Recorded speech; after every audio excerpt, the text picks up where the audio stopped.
کوئی ایسا واقعہ جو تمہاری توقعات کے مطابق نہ تھا اور وہ ہو گیا۔ اب اس واقعے کے بارے میں بار بار سوچنا یا غصہ اور افسردگی ظاہر کرنے سے وہ واقعہ ہرگز تبدیل نہیں ہو سکتا۔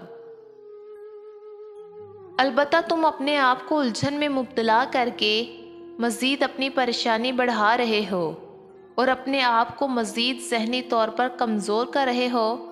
گزرے ہوئے واقعات سے سبق سیکھ کر آگے بڑھنا ہی اصول زندگی اور بقائے راحت ہے۔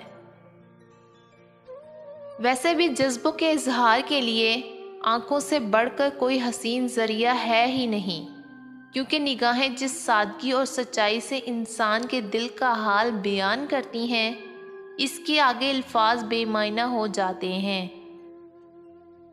جو شخص غصے میں یا ناراضگی میں آپ کی خوشیاں، آپ کے دکھ اگنور کر دے، آپ کو اکیلا چھوڑ دے، وہ آپ کا کبھی ہو ہی نہیں سکتا۔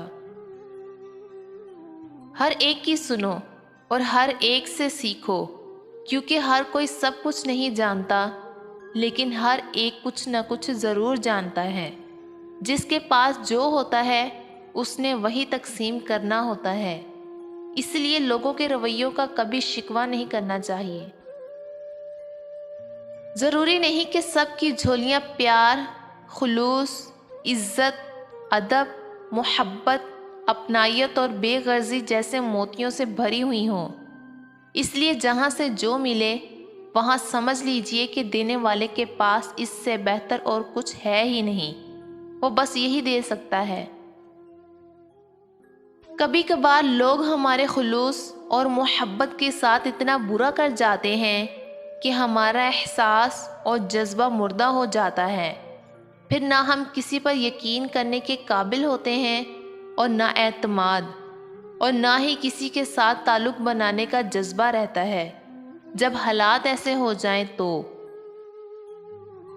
ہمیشہ ایک بات ذہن میں رکھو کہ زندگی انہی چیزوں کا تو نام ہے، کبھی اچھا ہوگا، کبھی برا۔